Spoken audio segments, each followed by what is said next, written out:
আমরা রাস্তা চাই। তুষখালী আদিবাসী সংস্কৃতির সঙ্গে যে ক্লাবের পাশে যে রাস্তাটা আছে সেই রাস্তাটা আমরা রাস্তা চাইছি। লাগাতার বর্ষণের ফলে হাঁটু সমান জল, কাদা রাস্তায় নাকাল সুন্দরবনের আতাপুরের আদিবাসী পাড়া। বসিরহাট মহকুমার সুন্দরবনের সন্দেশখালী ২ নম্বর ব্লকের কোরাকাটি গ্রাম পঞ্চায়েতের আতাপুর নতুন পল্লীর রাস্তার হাল বেহাল। বর্ষা এলেই নিত্যদিনের দুর্ভোগ আরও বাড়ে।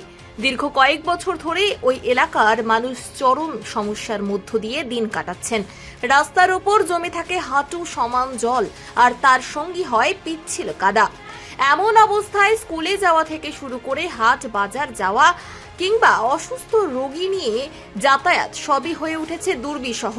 বৃষ্টির দিনেই কাদাযুক্ত রাস্তার উপর দিয়ে হাঁটা তো দূরের কথা, সাইকেল বা মোটরসাইকেল নিয়ে বের হওয়া কার্যত অসম্ভব হয়ে দাঁড়ায়। অনেকেই নিতান্ত প্রয়োজন ছাড়া বাড়ির বাইরে বের হন না। স্থানীয়রা জানিয়েছে, বহুবার পঞ্চায়েত ও ব্লক প্রশাসনের কাছে এই রাস্তা মেরামতের দাবি জানানো হলেও কাজের কাজ কিছুই হয়নি।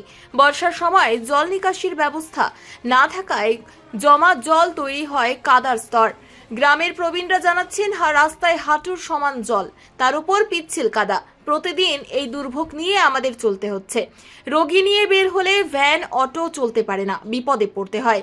এলাকার মানুষের দাবি, দ্রুত এই রাস্তার পাকাকরণ এবং সঠিক নিকাশির ব্যবস্থা করা হোক, যাতে বর্ষার সময় আর দুর্ভোগ পোহাতে না হয় তাদের। সুন্দরবনের একাধিক নদী থাকা সত্ত্বেও নিকাশি ব্যবস্থা এতটাই বেহাল, যার কারণেই গ্রামের জল নদীতে যেতে পারে না, আর তাতে এই দুর্ভোগে পড়তে হচ্ছে সুন্দরবনবাসীদের।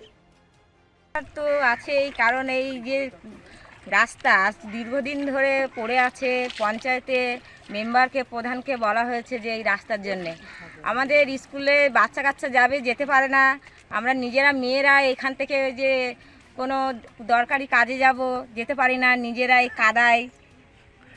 কতটা অসুবিধার মধ্যে পড়েন?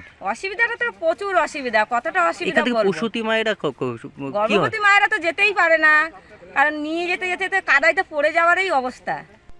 এইভাবে কাটায়, এই বাচ্চা কাচ্চা পড়াশোনা করতে যায়, এই বয়স্ক মানুষগুলোর সুবিধা অসুবিধা কোনো একটা ভ্যান যায় না, তাদের ওই কলে করে নিয়ে যেতে হয়। এই জল এইখানে খেতে আসতে হয়, কে কলসি নিয়ে আচার খাচ্ছে, পড়ে যাচ্ছে। এই 15 বছর। এখানে কতজন, কত ফ্যামিলি আছে?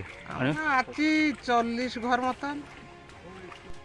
থেকে এই দূর থেকে আমাদের ঘর দিয়েছে, সমস্ত ডিটেল জিনিসটা দিয়েছে। এটা ঠিক আছে, রাস্তাটা ইজি মতো করতে পারেন, কেননা দিনের পর দিন চলে যাচ্ছে, মাসের পর মাস চলে যাচ্ছে, বছরকে বছর চলে যাচ্ছে, কিন্তু মেম্বার প্রধানকে জানিয়ে আমরা এই পর্যন্ত কোনো সুযোগ সুবিধাটা পাইনি।